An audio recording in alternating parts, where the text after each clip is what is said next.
안녕하세요. 저는 30대 후반 남자입니다. 세상에는 참 다양하게 미친 사람들이 많다곤 하지만 제 주위에도 그런 사람이 있을 줄은 정말 꿈에도 몰랐던 것 같아요. 저희 부부에게 일어난 일에 대해 사연을 적어 보내봅니다. 제 아내는 많이 나아졌지만 여전히 많이 불안해하고 있어서 불특정 다수인 여러분들이 제 이야기를 듣고 아내에게 잘했다고 얘기를 해주셨으면 좋겠다는 마음에 익숙하지 않지만 글을 써내려가 봅니다. 다소 길고 서투른 글이 되더라도 너그럽게 양해 부탁드려요. 이렇게 사연을 보내보는 것을 태어나서 처음 해봐서 걱정스럽네요. 제가 풀어나갈 이야기는 바로 처가댁과 관련한 이야기입니다. 제 아내의 집안일인 것이죠. 제 아내는 좋게 말하면 지고지순한 타입의 여자고 나쁘게 말하면 휘둘리기 쉬운 사람이에요. 약간 본인의 줏대가 없다고 해야 하나? 중요한 결정을 내려야 하는 순간에도 꼭 물어보는 사람이죠. 저는 아내가 그런 모습을 보이지 않든 아내란 사람 자체를 사랑합니다. 누군가가 보기엔 우유부단하단 말을 할 것이고 누군가가 보면 순하다고 얘기할 것이 분명해요. 하지만 그런 모습들조차도 제 눈에는 사랑스럽게만 보이거든요. 저는 20대 초반에 카페에서 공부하고 있는 아내를 보고 말 그대로 첫눈에 반했습니다. 그래서 정말 끈질기게 쫓아다녔고 구애했어요. 아내는 처음에 제 마음을 거절했지만 1년 동안 쫓아다녔더니 그 정성에 감동을 한 것인지 제 고백을 받아줬죠. 그렇게 제 나이 28에 4살 어린 아내와 연애를 시작했습니다. 아내와 연애를 하면서 전 더욱 행복해졌습니다. 아내는 항상 제가 저의 꿈과 같은 그런 것들의 허황된 헛소리처럼 두루뭉술하게 얘기를 해도 늘 진지한 눈빛으로 고개를 끄덕이며 그 이야기에 대해 호응을 해주었는데 그 제스처에서 아내는 제가 무슨 말을 해도 제 편을 들어줄 것 같다는 생각이 들었고 더욱 좋아졌죠. 저는 아내가 조용히 미소를 지으며 끄덕이는 얼굴을 할 때가 제일 예쁘게 보였어요. 온몸으로 제 편이라는 걸 알려주는 듯한 느낌이었거든요. 사실 저는 어렸을 때부터 좀 외롭게 컸어요. 부모님 두 분 다 맞벌이를 하셔서 바쁘게 사셨고 제게 형제나 친척이나 아무것도 없었죠. 혼자 해야만 했고 혼자 해내야만 했거든요. 그래서 온몸으로 제 편이란 걸 알려주는 여자친구에게 더 빠지지 않을 도리가 없었죠. 그렇게 연애를 몇 년 하다가 결혼을 했습니다. 제 나이가 30이 되던 해였어요. 저와 아내 둘 다 친구들을 포함해 가장 먼저 하는 결혼이었습니다. 아내는 26이란 나이에 저와 결혼을 한 것이니까 요새 보기 드물 정도로 이른 결혼이긴 하네요. 그런데 결혼 이후 아내의 태도가 조금 묘해졌다고 해야 하나? 이게 별 대수롭지 않게 넘어가라고 하면 넘길 수 있을 정도로 아주 사소하고 소박한 사이즈의 문제인데 넘어가자니 찝찝한 느낌이 들고 짚으려고 하니 조금 이상한 사람이 될 것만 같고 그런 느낌이 폴폴 풍기는 행동들이 몇 가지 있었어요. 그래도 사랑하는 아내인데 뭔들 이해하지 못했겠습니까? 그래서 저는 찝찝하긴 하지만 그 문제를 넘기는 방법을 택했죠. 그런데 아내의 행동들이 묘한 이유가 있더군요. 전 그 문제를 멍청하게도 결혼을 하고 한참 뒤에 알게 되었습니다. 아내에게는 5살이 많은 언니가 하나 있습니다. 제게 처형이 되는 사람인 셈이죠.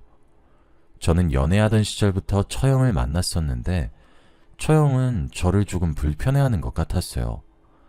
그래서 제가 정말 하나부터 10까지 전부 맞춰주었습니다. 처형은 정말 겉으로 보기에 완벽한 사람이었습니다. 제가 본 것만 얘기를 해도 일단 여동생인 아내를 무척 끔찍하게 아끼는 것처럼 보여요. 처형의 직업은 승무원이에요. 그래서 그런지 얼굴도 정말 예쁩니다.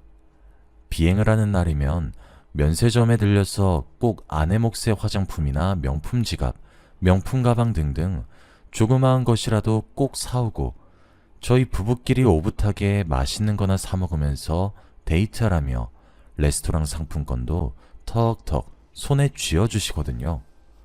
일단 적어도 물질적으로 아내에게 해주는 것을 보면 정말 많이 아끼는 것처럼 보입니다. 그리고 처형의 성격이 정말 똑부러지다는 생각이 들 정도로 야무진 사람이라서 아내가 잘못된 선택을 하거나 이런 경우가 생기면 꼭 아내를 붙잡고 하나부터 열까지 줄줄줄 따지고 들기도 합니다. 좋게 말을 해봤자 좀 피곤한 성격인 정도인데 이게 듣는 사람이 불편해서 그러지 못하게 하면 막 불편해서 죽을 것 같은 감정들이 다 모여서 아내도 맞춰주고 있는 것 같아요. 그래도 표면적으로 자매끼리 서로를 살뜰히 챙기기도 하고 나빠 보이지도 않아서 별 걱정을 하지도 않았어요. 아니, 사실 아무런 생각이 없었다고 봐야 더 정확하겠네요. 연애하던 시절부터 되게 찝찝했습니다. 처형이 제게 표면적으로는 무척 잘해주었거든요. 그런데 뒤를 돌아서면 저를 불편해한다는 듯 아내에게 뉘앙스를 흘리니까 난감하더라고요. 제가 아내에게 그렇게 실례였나 물어보면 아내조차 자신의 언니 편을 드는데 제가 아무리 스스로를 객관적으로 파헤쳐봐도 그 정도로 무례한 사람이 아니었거든요. 그래서 매번 조금 억울했던 것 같아요. 그리고 왠지 모를 위화감이 들기 시작했죠. 그러던 어느 날이었습니다. 제가 그 위화감의 정체를 알게 되어버린 것이죠. 그때 저는 회사에서 출장을 가야 했던 날이었고 아내는 일을 하러 가지 않는 휴무 날이었어요. 처형도 비행이 쉬는 날이었나 보더군요. 3박 4일간의 출장 일정이었고 아내가 그 짐을 손수 싸주었고 잘 다녀오라고 절 배웅해 주었죠. 이 맛에 결혼하는구나 하고 출장을 떠났고 정말 열심히 일을 했어요.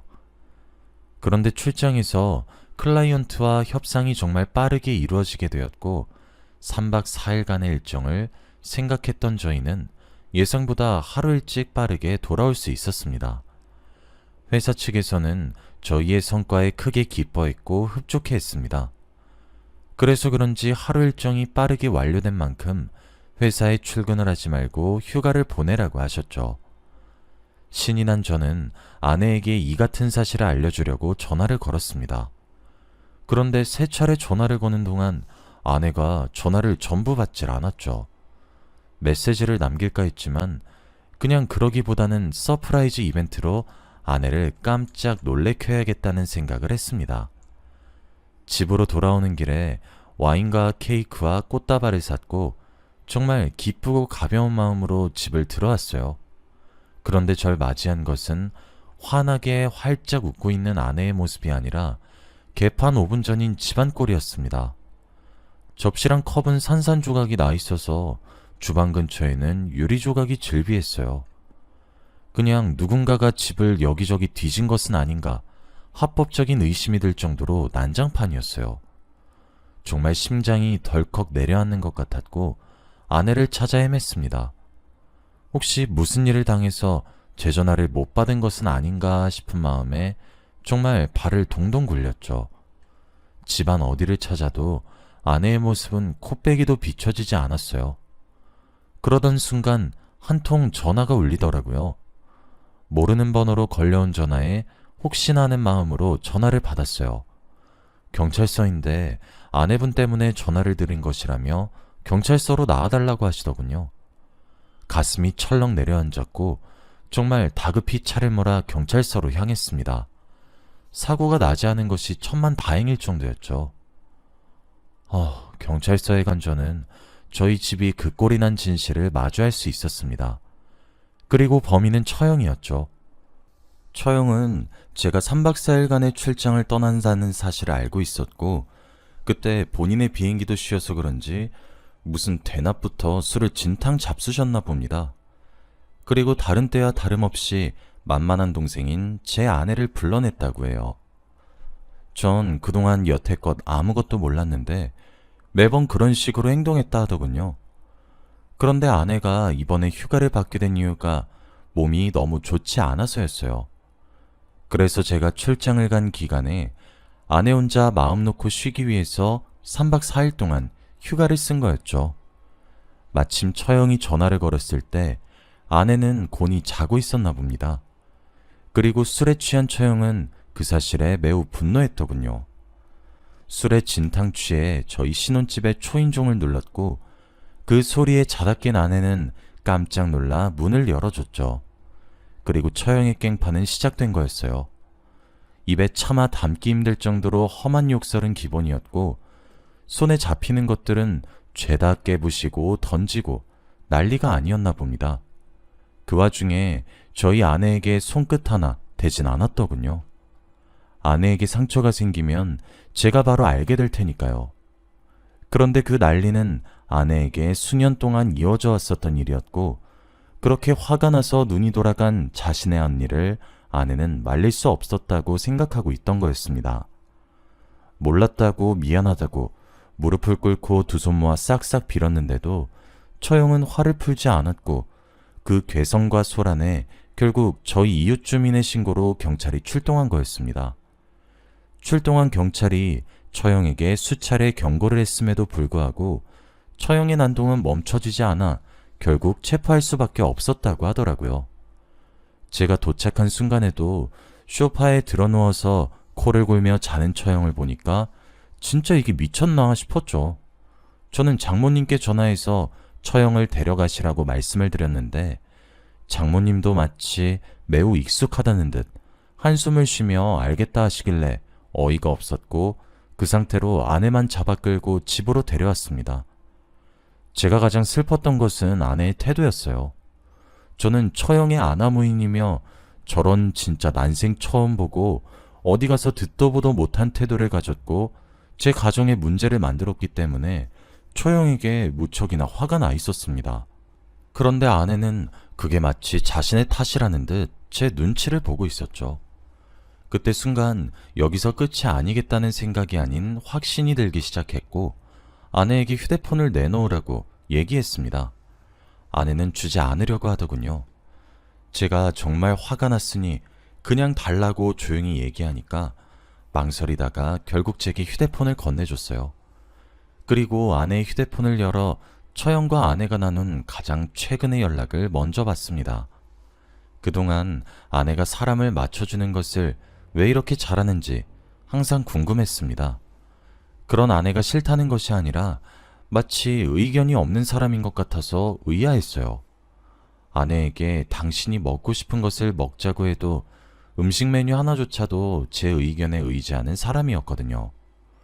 저는 아내를 사랑했기에 그런 점도 개의치 않아 했지만 말이죠.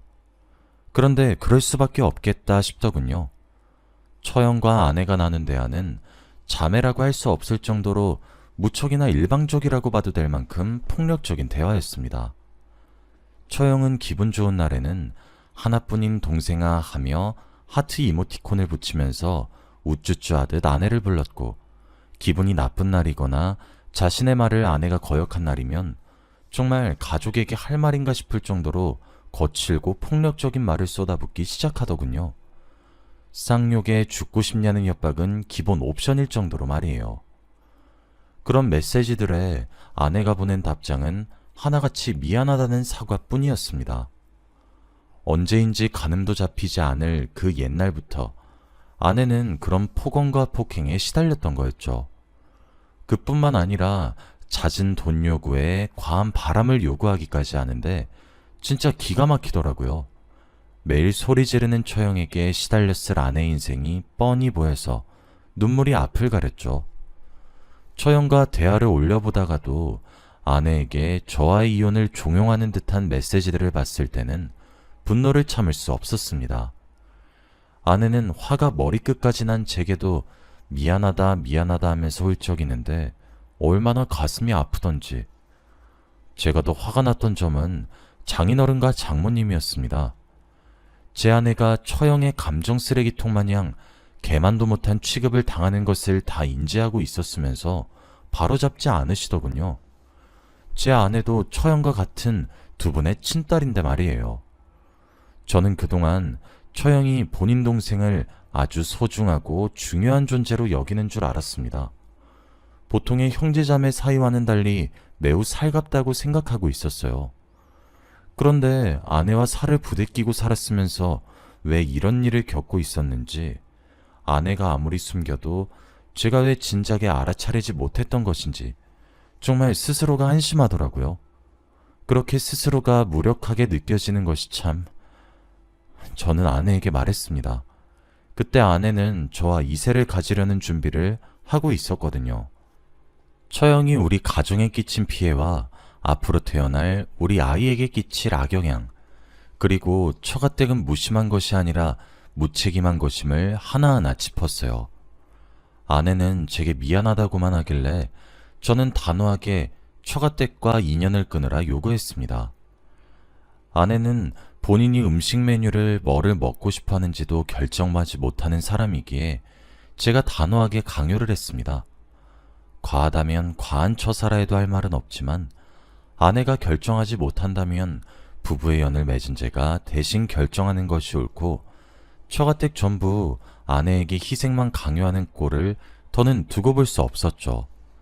다행히 아내는 절 많이 사랑했고 제 의견이 어느 정도 맞다고 생각한 것인지 군말 없이 따라줬어요. 저는 대신 처가댁과 인연을 끊는 대신 제가 처가댁의 몫까지 더 잘하겠다고 맹세했죠. 그 이후 저는 아내의 휴대폰 번호부터 먼저 바꿨고 모든 처가댁 번호를 차단했습니다. 저희 본가에도 연락을 드려 처가댁 연락은 전부 외면하라 신신당부를 했죠. 저와 아내는 집부터 바로 이사했어요. 조금 무리해서 말이죠. 아내에게는 이직을 권유했고 그렇게 처가댁이랑 연을 끊었습니다. 저는 아내의 손을 잡고 정신과에 데려갔어요. 심리치료를 받기를 권했죠. 처음 아내는 치료에 대해 거부하는 듯한 반응을 보였지만 제가 일사천리로 착착 진행하니까 마지못해 따라오더라고요. 하지만 반년의 시간 동안 꾸준히 심리치료를 받기 시작하자 아내의 상처는 조금씩 드러났고 드러난 상처 또한 조금씩 치유되기 시작했습니다. 아내는 심리치료를 받으면서 본인이 감정적으로 정신적으로 학대를 받아왔고 자신의 부모님이 제대로 된 역할을 하지 못했던 것을 조금씩 받아들였죠. 저는 그렇게 아내에게 처가댁의 그림자를 조금씩 걷어냈습니다. 그리고 아내의 모든 것을 바꾸면서 제 휴대폰 번호 하나만큼은 바꾸지 않았죠. 처가댁에서 난리가 났어요. 특히 처형이 말이죠.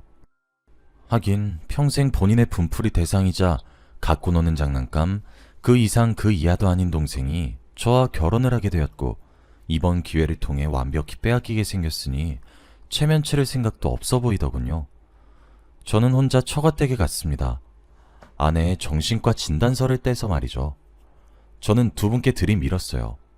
아내는 지금 이미 심한 우울증세를 보이고 있었고 두 분의 영향이라고, 처형이 저렇게까지 인격적으로 망가진 것 또한 부모인 두 분의 죄라고, 그 죄값을 내 아내가 치르는 꼴은 내 두 눈에 흙이 들어가도 보지 못한다고, 아내에게 이 집구석은 단 하나의 이로움이 없는데 왜 내 아내가 연을 계속해야 할지 모르겠다고, 처형을 개가천선 만드시든지 두 분께서 바뀌지 않는 한 나는 내 아내를 더 이상 처가 사람들의 입맛대로 주무르게 하는 걸 간과하지 않겠다고 으르렁거렸죠.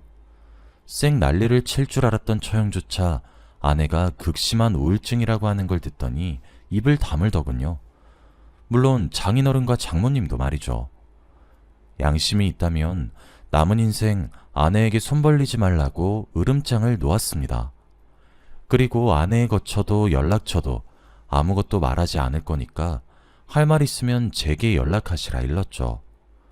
그렇게 아내는 처가댁과 인연을 끊은 지 벌써 4년이 흘렀습니다. 저희 부부 사이에는 예쁜 딸아이와 귀여운 아들이 하나씩 생겼고 4년이란 시간 사이에 내 가족이 되었어요.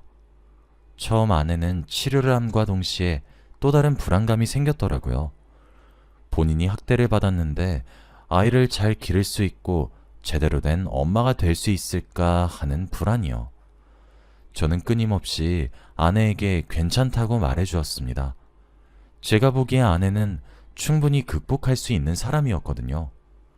아내는 4년이란 시간 동안 우울증을 극복했고 이제 본인이 먹고 싶어하는 음식 메뉴도 척척 고를 수 있을 정도로 아주 긍정적인 방향으로 많이 바뀌었습니다. 그리고 저는 변화된 아내의 모습도 당연히 사랑하고 있어요. 시댁에도 아내의 사정을 제가 따로 말씀드리며 사돈이라고 예의 차리시지 마시라고 부탁드렸어요. 그랬더니 저희 어머니도 이제 아내를 며느리가 아닌 딸로 바라보기 시작하셨죠. 아내가 안쓰러워서든 동정심이 들어서든 시작이 어찌되었든 이제 고부관계가 아니라 친한 모녀 사이로 보일 정도로 사이가 좋았습니다. 아내는 그렇게 극복했죠. 그리고 이젠 두 아이의 훌륭한 엄마입니다. 처가댁에서는 종종 연락이 와요. 장모님과 장인어른께서도 아내의 병명을 들은 그날 커다란 충격과 뒤늦은 죄책감이 밀려온 것 같았죠.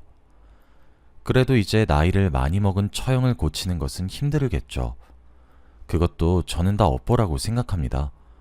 부모라면 무릇 자신의 아이를 올바른 방향으로 훈육해야 하는 책임이 있으니까요. 하지만 아내는 여전히 문득문득 불안을 느끼는 것 같아요. 아내를 괴롭힌 사람은 지금도 두 발 뻗고 아무런 죄책감 없이 잠들 텐데 피해만 받았던 아내가 악몽을 꾸거나 하면 정말 화가 울컥울컥 치솟네요. 제가 본 가장 미친 사람이었던 처형. 지금은 어떻게 살고 있을지 참 궁금하기도 하네요. 여기까지가 제 이야기입니다. 여러분들이 제 아내를 응원해 주셨으면 좋겠어요. 잘했고 또 잘할 것이라고 말이죠. 긴 이야기 들어주셔서 감사합니다.